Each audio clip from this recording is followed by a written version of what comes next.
শব্দবাজির বিরুদ্ধে অভিযান করে যে সাফল্য পাওয়া গিয়েছে তাতে খুশি নয় পরিবেশ দপ্তর।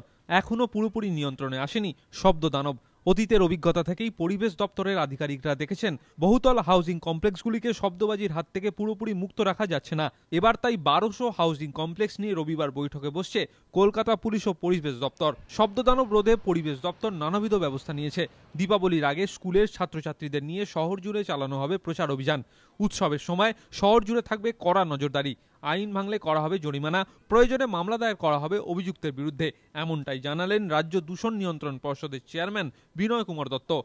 আমরা যদি দেখি যে কোথাও নন কমপ্লায়েন্স হচ্ছে, শব্দবাজির নিষিদ্ধ শব্দবাজির ব্যবহার হচ্ছে, আমরা কিন্তু এবারে আরও কঠোর ব্যবস্থা নেব। তার থেকে ফাইন হতে পারে, দরকার হলে আমাদের যে আইন সেই আইন অনুযায়ী আমাদের কোর্টে মামলা হতে পারে, এফআইআর হতে পারে।